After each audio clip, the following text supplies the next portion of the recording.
Ơi.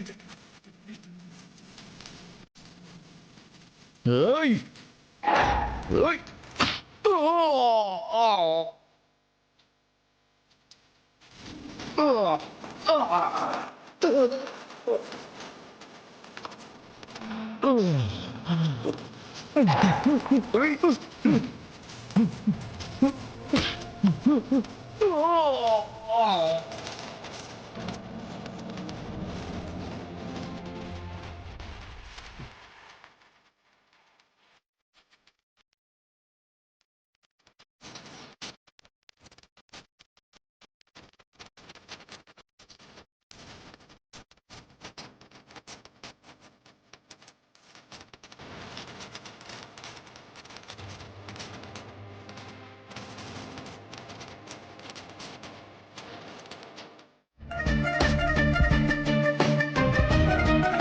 ఇంకా ఇక్కడే ఉన్నావేంటి? నన్ను, నా మనసుని, నా నిర్ణయాన్ని నువ్వు మార్చలేవు.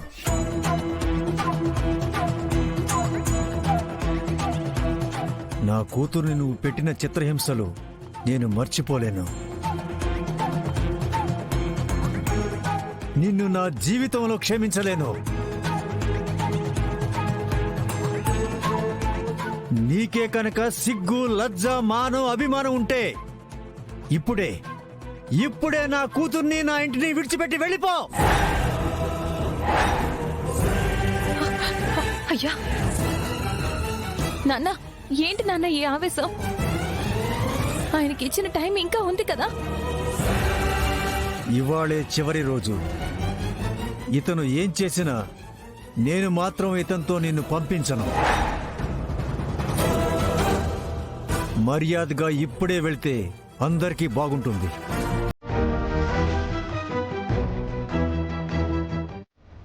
ఏంటయ్యా నీ బాధ? చెప్పేది వినకుండా ఎగిరి గంతులేస్తావేంటి?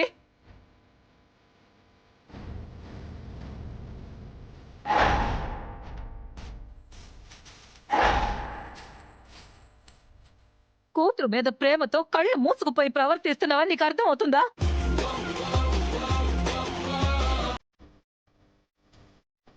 ఈ ప్రేమ, కోపం అన్నీ నా కూతురు కోసమే, నా కూతురు బాగు కోసమే.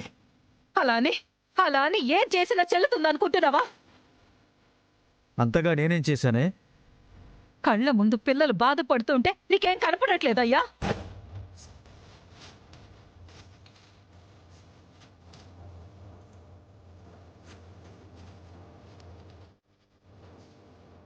బాధపడుతున్నారా? ఇన్ని రోజులు దీన్ని నానా కష్టాలు పెట్టి 2 రోజులు ఇంటి బయట ఉన్నాడని నీకు ఇతని మీద బాధ, జాలి కలుగుతున్నాయేమో. నాకు మాత్రం అవేవీ కలగవు.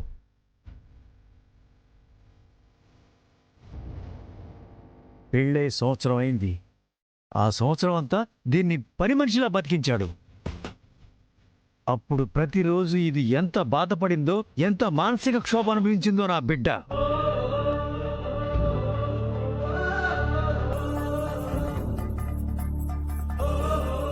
సరేనయ్యా, అది పని మనిషిలా ఉందో లేక ఇంకోలా ఉందో, అది బాధపడిందో, అది దిక్కు లేక లేనిపోని కష్టాలన్నీ ఇష్టంగా అనుభవించిందో,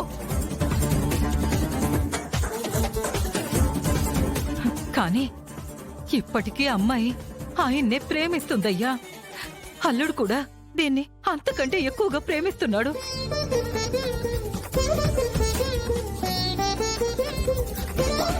ప్రేమ లేకుండా ఆయన కనకాన్ని తీసుకెళ్లి బాధ పెట్టుంటే నేను ఊరుకునేదాన్ని కాదయ్యా. కానీ వాళ్ళిద్దరూ నిజంగానే ప్రేమలో ఉన్నారయ్యా. బాధైనా సంతోషమైనా కలిసి అనుభవించే ఉంటారు. అలాంటి వాళ్ళను విడదీయడం తప్పయ్యా. అయితే ఏం చేయాలి? ఏం చేయమంటావేంటయ్యా? తప్పు తెలుసుకుని ఆ అబ్బాయి అంతలా ప్రాధేయపడుతున్నాడు కదా. మన కనకాన్ని ప్రేమతో చూసుకుంటారని అల్లుడి మీద నాకు నమ్మకం ఉందయ్యా, నమ్మకం ఉందయ్యా.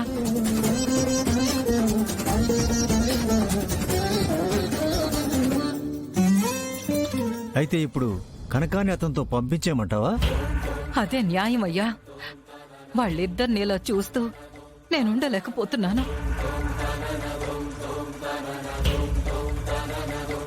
వాళ్ళిద్దరూ నిద్రాహారాలు మాని బాధపడుతూ ఉండడం నేను చూడలేకపోతున్నానయ్యా. సరేనే.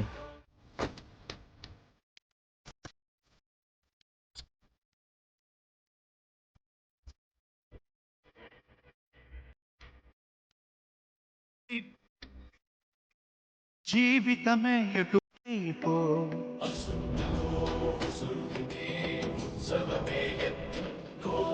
నడవరకో నడివరకో జీవితే విధి వరకో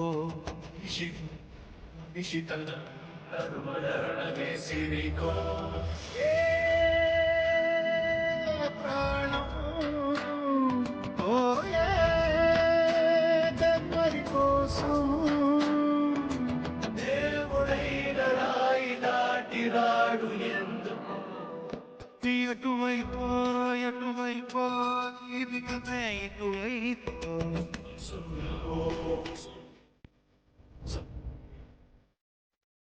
నడవరకో నడివరకో జీవితమే విధి వరకో